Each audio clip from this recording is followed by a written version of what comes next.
नमस्कार दोस्तों। आप सभी का स्वागत है हमारे चैनल में। भगवान भोलेनाथ की कृपा आप सभी पर हमेशा बनी रहे।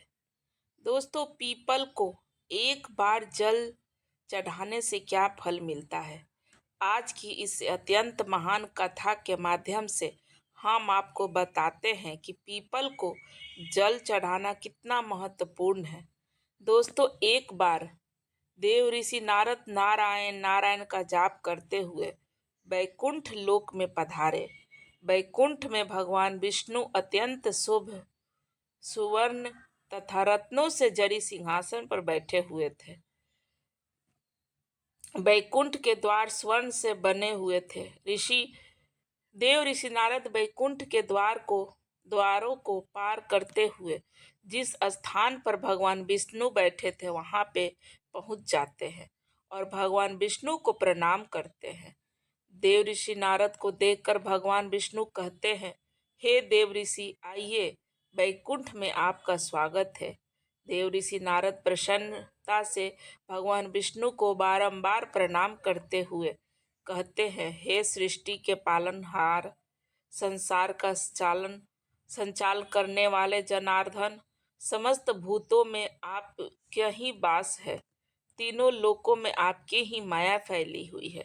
आपके चरणों में कोटि कोटि नमन। भगवान विष्णु मुस्कुराते हुए कहते हैं, हे देव ऋषि, आज आप किस विद्या में पढ़ाई आप आज आप किस दिव्या में दिखाई पड़ रहे हैं। अवश्य ही आपके मन में कोई शंका उत्पन्न हो रही है।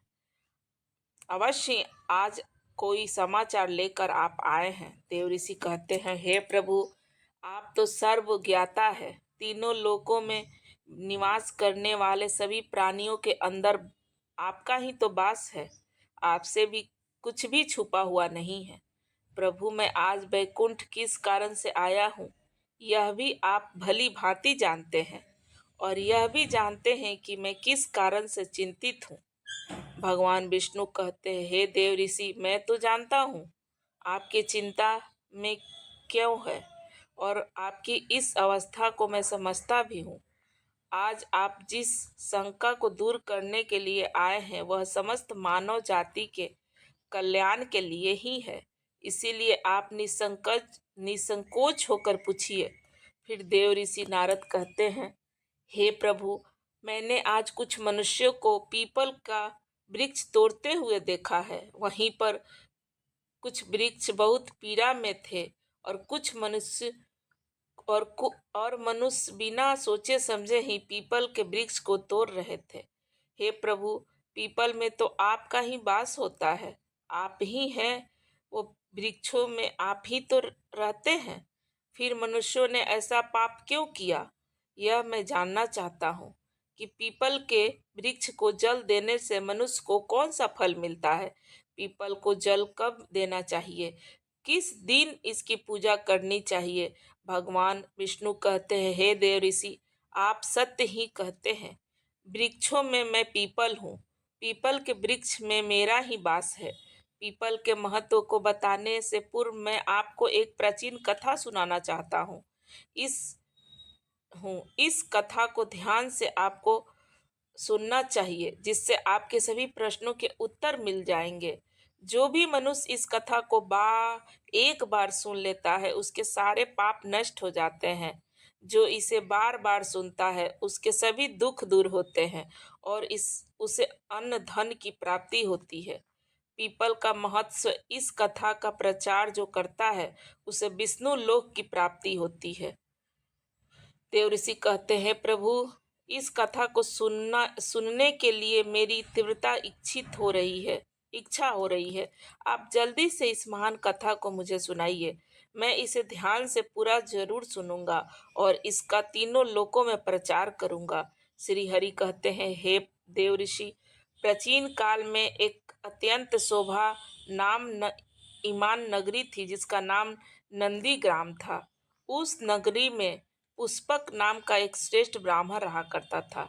वे स्वेद ही धर्म का अनुष्ठान में लगे रहने वालों सभी पशु पक्षियों की सेवा करने वाला था। उसके आश्रम में एक प्राचीन पीपल का वृक्ष था जिसकी वह ब्राह्मण नित्य पूजा किया करता था, नित्य उस पीपल के वृक्ष में जल दिया करता था। वह एकादशी का व्रत करके पीपल को जल देकर उसकी प्रतीक्षा करता था। वह बाहर जाते समय हर रोज पीपल को नमस्कार किया करता था। इस प्रकार से उस ब्राह्मण ने उस पीपल के वृक्ष की पूजा करके बहुत सारा पुण्य अर्जित कर लिया था। फिर एक दिन एक भयानक राक्षस भोजन की तलाश में उस पुष्पक पुष्कर ब्राह्मण के आश्रम पर आता है और इधर उधर देखने लगता है। तभी वह ब्राह्मण कुटिया से बाहर आकर देखता है तो एक भीमकार राक्षस वहां पे खड़ा रहता है। जैसे ही वो राक्षस उस ब्राह्मण को देखता है तो कहने लगता है कि अरे वाह, आज तो बहुत ही सुंदर ताजा ताजा मांस खाने को मिलेगा। यह ब्राह्मण तो बहुत ही जवान और सुंदर गुणवान दिखाई पड़ रहा है। अभी मैं इसी पे छापा डालता हूँ। उस राक्षस को देखकर वह ब्राह्मण बिल्कुल भी भयभीत नहीं होता है। वह उस राक्षस से कहता है, हे राक्षस, इस गरीब की कुटिया में तुम्हारा स्वागत है। तुम बहुत भूखे दिखाई दे रहे हो, कहो तुम्हें भोजन में क्या दूं? ब्राह्मण के इस प्रकार के वचन सुनकर वह राक्षस आश्चर्य में पड़ जाता है और सोचने लगता है, बड़े आश्चर्य की बात है, यह ब्राह्मण मुझसे जरा सा भी नहीं भयभीत हो रहा है। यह अवश्य कोई तपस्वी दिख रहा है। वह राक्षस कहने लगता है, हे महात्मा, आप कौन हैं और इस वन में क्यों रह रहे हैं? आपको मुझको देखकर बिल्कुल भी डर नहीं लग रहा है? तब वह ब्राह्मण कहते हैं, हे राक्षस, मैं भगवान विष्णु का भक्त हूँ। मुझे इस संसार में किसी भी चीज का कोई भय नहीं है। इसीलिए तुम बताओ, तुम्हें क्या चाहिए? तुम्हारी जो भी इच्छा होगी वह सब मैं पूरी करूंगा। आओ इस वृक्ष के नीचे आश्रम ग्रहण करो। तब वो राक्षस जैसे उस वृक्ष के नीचे चला जाता है तो उसका शरीर जलने लगता है और तुरंत ही उसकी मृत्यु हो जाती है। और और एक दिव्य मनुष्य उस राक्षस के शरीर से बाहर निकल कर आता है। उस मनुष्य को राक्षस की योनि से मुक्ति मिल जाती है। वह मनुष्य बड़ा ही प्रसन्न हो जाता है और उस ब्राह्मण से कहने लगता है, हे ब्राह्मण देवता, यह कैसा चमत्कार है? यह कौन सा वृक्ष है जिसके नीचे ठहरने से ही मुझे मुक्ति मिल गई है? तब वह ब्राह्मण कहते हैं, हे महात्मा, यह पीपल का वृक्ष है। यह साक्षात भगवान विष्णु का ही स्वरूप है। यह सभी पापों को नाश करने वाला है। इस वृक्ष के सान्निध्य में आने से तुम्हारे सारे पाप नष्ट हो गए हैं। फिर वह दिव्य मनुष्य स्वर्ग की ओर चला जाता है। फिर एक दिन यमराज अपने दूतों को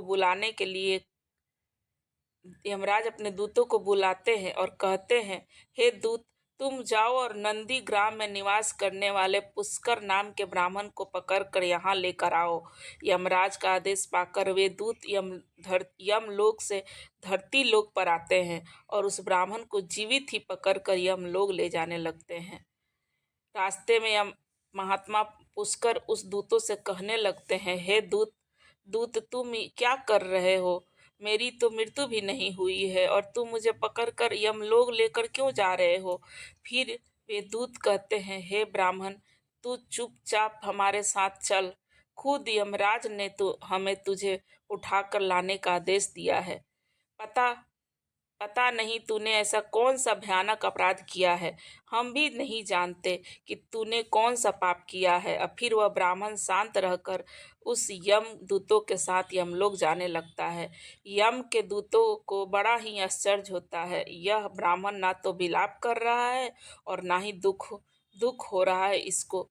हर दिन हम जिस भी प्राणियों को उठाकर ले जाते हैं वो जोर जोर से विलाप करते हैं। फिर यह यम के दूत उस ब्राह्मण को लेकर यमराज के सामने उपस्थित हो जाते हैं। जैसे ही यमराज उस ब्राह्मण को देखते हैं तो वह भयभीत हो जाते हैं और उन दूतों से कहते हैं, अरे दूतों, तुमने ये क्या किया? तुम किसे उठा कर लाए हो? मैंने तुम्हें दूसरे पुष्कर नाम के व्यक्ति को लाने के लिए कहा था जिसकी मृत्यु हो चुकी है। तुम लोगों ने तो बड़ी भूल की है जो इस महात्मा को उठाकर यमलोक लेकर आ गए। इनका स्थान यहाँ पे नहीं है। भगवान विष्णु की भक्ति करने वाले, नित्य पीपल की पूजा करने वाले इन महात्मा की तो इनकी इच्छा के बिना यहाँ पर उठाकर लाना घोर पाप है। तब ये यमदूत कहते हैं, धर्मराज हमें क्षमा करें, हमसे बड़ी भूल हो गई है। फिर यह यम के दूत उस ब्राह्मण को क्षमा मांगते हैं और ब्राह्मण भी उन्हें क्षमा कर देते हैं। और यमराज उस ब्राह्मण से कहते हैं, हे ब्राह्मण देवता, आपकी पत्नी तथा पुत्र आदि बहुत दुखी और व्याकुल हो रहे होंगे। कृपया आप वापस अपने घर चले जाइए। अपने दूतों की भूल के कारण यमराज उनसे क्षमा मांगते हुए कृपया आप अपने घर को लौट जाइए कहते हैं। फिर वह ब्राह्मण कहते हैं, धर्मराज आपको प्रणाम है। इन दूतों से जो भूल हो गई है उसके लिए तो मैं उनका आभारी हूँ।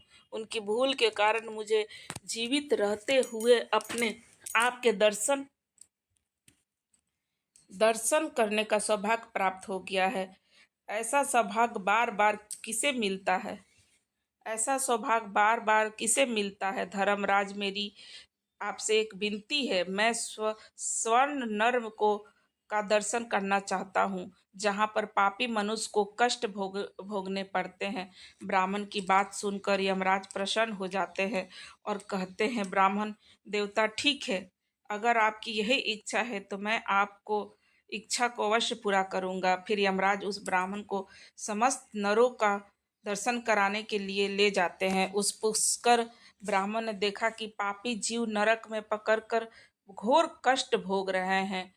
कोई सूली पर चढ़े हुए हैं, कुछ प्राणियों को हिंसक पशु खा रहे हैं, कोई तर्पण कर रहे हैं, कुछ पापियों को कीड़े खा रहे हैं, कुछ पापियों को उबले हुए तेल में तले जा रहे हैं, कुछ पापियों को यम के भयानक दूत पीड़ा दे रहे हैं। शास्त्रों में इन सब प्रकार प्रहार करते हैं।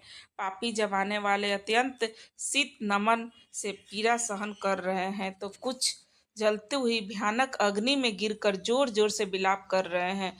उन आत्माओं को दुख और यातनाएं भोगते देखकर उस पुष्कर ब्राह्मण को बड़ा दुख होता है और उनको कष्ट भोगते देखकर प्राणियों को कहने लग जा रहे हैं कि जो लोग पृथ्वी पर रहकर कोई भी पुण्य का काम नहीं किया है, जिससे आप सभी को यहाँ नरक में रहकर कष्ट भोगने पड़ रहे हैं, नरक में सजा भोग रहे उन प्राणियों से कह रहे हैं, हे विप्र, हम पापियों ने पृथ्वी पर कोई पुण्य नहीं किया है, इसी कारण से नरक में गिरकर सजा भोगत रहे हैं। हमने पराई स्त्रियों से संबंध बनाए, दूसरों के घर में चोरी किए हैं, निष्पाक्ष पशुओं की हत्या किए हैं, दूसरों पर झूठा आरोप लगाए हैं, अतिथियों का अनादर किया है, बेभी बेभी व्यक्तिवार किया है। ऐसे अनेक पापों के कारण हम सभी नरक की अग्नि में धंस गए हैं। हमसे प्यासी गायों की बावली को तोड़ा है, दान धर्म करने वाले लोगों को लूटा है, हमने कभी व्रत अनुष्ठान नहीं किया है, अपनी स्त्री का त्याग कर दिया है, हमने अपने मित्रों को दगा दिया है तथा झूठी गवाह देकर अनेक निष्पाप लोगों को फंसाया है। इन सभी घोर पापों के कारण हम नरक की सजा भुगत रहे हैं। फिर उस ब्राह्मण ने कहा, आप लोगों ने कभी भगवान विष्णु का एक बार भी पूजन नहीं किया है, इसी कारण से आप लोगों की ऐसी भयानक दशा हो गई है। पृथ्वी लोक मनुष्य पृथ्वी लोक पर रहकर भगवान विष्णु का पूजन करता है, उसकी ऐसी दुर्गति कभी नहीं होती, उन्हें मोक्ष मिल जाता है। आप लोगों ने कभी श्री हरि के चरणों में मस्तक नहीं झुकाया, इसी कारण आप लोगों को नरक की प्राप्ति हुई है। आप लोगों ने कभी पीपल को जल नहीं चढ़ाया, पीपल को जल चढ़ाने से जन्मों जन्म का पाप नष्ट हो जाता है। फिर वे नागरिक जीव कहने लगते हैं, हे ब्राह्मण देवता, हमारा अंतकरण अब अपवित्र है, हम अपने पापों से भयानक दुख भोग रहे हैं, नरक की अग्नि से हमारा शरीर जल रहा है, किंतु जो हवा आपके शरीर को छूकर हमारी ओर बह रही है, वह हवा हमें आनंद प्रदान कर रही है, हमारे कष्ट कम कर हो रहे हैं, नरक की अग्नि में हमें कष्ट नहीं हो रहा है। धर्मात्मा, कृपया आप कुछ देर तक यहाँ पर और ठहर जाइए, जिससे हम लोगों को कुछ क्षणों के लिए सुख मिल सके। हम अनेक वर्षों के नियंत्रण कष्ट भोग रहे हैं। हम अनेक वर्षों से नियंत्रण कष्ट भोग रहे हैं। हमारा अंग अंग जल रहा है। हे ब्राह्मण देवता, आपके दर्शन करने से ही हमें संतोष हो रहा है। कृपया आप हम पापियों पर थोड़ी दया कीजिए। फिर यमराज कहते हैं, हे धर्मात्मा, अब आपने नरक देख लिया है। अब आप अपने घर घर लौट जाइए। आपकी धर्म पत्नी शोक में डूबकर रो रही है। वह ब्राह्मण बोलता है, हे धर्मराज, इन प्राणियों को दुख में देखकर मैं कैसे चला जाऊं। इनकी दुख भरी आवाज कानों में पड़ती है तो मुझे बहुत दुख हो रहा है। आपके यमदूत तो द्वार पर खड़े खाकर अग्नि की ज्वाला में गिरे हुए हैं। इन नागरिकीय जीवों की यह दयनीय पुकार सुनिए। इन जीवों के मुख से निकली हुई ध्वनि सुनाई दे रही है, हाय मुझे बचाओ, मेरी रक्षा करो। मैं समस्त भूतों के विराजित भगवान विष्णु की आराधना करता हूँ। यदि मैं इन दुखी प्राणियों को दुर्लभ दुर्लक्ष्य कर दूं तो मेरा जीवन सार्थक हो जाएगा। यमराज कहते हैं, हे ब्राह्मण श्रेष्ठ, आपको इन पापियों की चिंता नहीं करनी चाहिए। यह अपने सभी कर्मों का फल भुगत रहे हैं। ईश्वर ने ही इनके लिए इस दंड का प्रावधान किया है ताकि इनकी आत्मा की शुद्धि हो सके। आप इनके लिए कुछ भी नहीं कर सकते हैं। इन्हें नरक की सजा भुगतनी ही पड़ेगी। लेकिन फिर भी वो ब्राह्मण नहीं माना और उसने उस नरकीय जीवों को मुक्ति दिलाने के लिए भगवान विष्णु से प्रार्थना करना शुरू कर दिए। वह ब्राह्मण भगवान विष्णु से प्रार्थना करते हुए कहने लगे, हे प्रभु, मैंने सच्चे मन से आपकी आराधना की हो, हर क्षण आपको ही नाम का जाप किया हो। मैंने अपना संपूर्ण जीवन केवल आपकी भक्ति में समर्पित किए हैं, तो मैं अपना सारा पुण्य इन पापी आत्माओं को दे देता हूँ। आप इन्हें कष्ट से मुक्त कीजिए, इन्हें नरक की यातनाओं से मुक्ति कीजिए। हे कृष्ण, हे जगन्नाथ, हे विष्णु, हे श्री हरि, इस नरक में पड़े हुए यातना को भोग रहे इस जीवों की रक्षा कीजिए। पुष्कर ब्राह्मण के द्वारा इतना कहते ही उस नरक के जीवों को तुरंत कष्ट से मुक्ति मिल जाती है और सभी नरक को छोड़कर स्वर्ग में जाने लग रहे हैं। सभी नरक के जीव कहने लगे, हे ब्राह्मण, आपकी सदा जय हो। आपकी कृपा से हम पापियों को मुक्ति मिली है। इस प्रकार से गुणगान करते हुए सभी नरक के प्राणी स्वर्ग की ओर जाने लगे। किंतु उनमें से कुछ जीव अभी भी उस नरक में ही कष्ट भोगने लगे। उनकी मुक्ति नहीं मिली। इस अद्भुत चमत्कार को देखकर यमराज आश्चर्य में पड़ गए। यमराज सोचने लगे, यह तो असंभव है। कौन से पुण्य के कारण प्रभाव के कारण इस ब्राह्मण ने इस नरक के प्राणियों को मुक्ति दिलाई है। फिर उस स्थान पर भगवान विष्णु प्रकट होते हैं। वह ब्राह्मण और यमराज भगवान विष्णु को नमस्कार करते हैं। यमराज भगवान विष्णु से पूछने लगते हैं, हे प्रभु, इस ब्राह्मण ने ऐसा कौन सा पुण्य किया है जो एक ही बार में इतने सारे लोगों को, नरक के प्राणियों को मुक्ति दिलाई है, और किस पाप के कारण यह नरक के जीव अभी भी सजा भुगत रहे हैं। तब भगवान विष्णु कहते हैं, धर्मराज, इस ब्राह्मण ने पीपल के वृक्ष को नित्य जल दिया है, उस वृक्ष का पूजन किया है। इसी कारण से यह इतना महान पुण्यात्मा बन गया है कि इसमें नरक के जीवों को मुक्ति दिलाने का समर्थन आ गया है। यह जो अन्य जीव अभी भी नरक में कष्ट भोग रहे हैं, इन मनुष्यों ने अपने पूर्व जन्म में पीपल के वृक्ष तोड़े हैं। इसी कारण से इनकी मुक्ति नहीं हो पाई है। जो मनुष्य पीपल के केवल जल देता है जो मनुष्य पीपल को केवल जल देता है, वही कभी कभी नरक नहीं जाता। उसके अंदर इतना समर्थ आ जाता है कि वह अन्य पापों को भी पाप से नष्ट करवा सकता है। उसके संदिग्ध में आने वाले घोर पापी भी पाप से मुक्त हो जाता है। इतना कहकर भगवान विष्णु उस स्थान से अंतर्ध्यान हो जाते हैं। फिर यमराज उस ब्राह्मण को वरदान देते हुए कहते हैं, हे महात्मा, आप धन्य हो। आप पृथ्वी पर सदा निवास करो। आपको मुझसे कोई भय नहीं होगा। जो भी मनुष्य आपके संदिग्ध में रहेगा, उसे भी कभी नरक की प्राप्ति नहीं होगी, उनकी कभी अकाल मृत्यु नहीं होगी। इस प्रकार से यमराज ने उस पुष्कर ब्राह्मण को वरदान दिया। इस ब्राह्मण ने यमराज को नमस्कार किया और पृथ्वी पर लौट कर आ गए। पहले की तरह नित्य भगवान विष्णु का पूजन करने लगे और पीपल को जल चढ़ाने लगे। भगवान विष्णु नारद से कहते हैं, हे नारद, इस प्रकार से मैंने तुम्हें पीपल को जल देने का महत्व सुना दिया है। जो भी मनुष्य पुष्कर की तरह इस कथा को सुनता है मनुष्य इस कथा को सुनता है, उसके समस्त पापों का नाश हो जाता है। तो दोस्तों, इस प्रकार भगवान विष्णु ने पीपल को जल देने का महत्व महर्षि नारद को सुनाया है। आप भी पीपल को अवश्य जल दें। शनिवार को पीपल के नीचे सरसों के तेल का दीपक अपने पितरों के प्रसन्न करने के लिए अवश्य जलाएं। प्रत्येक एकादशी के दिन पीपल को जो जल देना, उनकी प्रतीक्षा करना, प्रति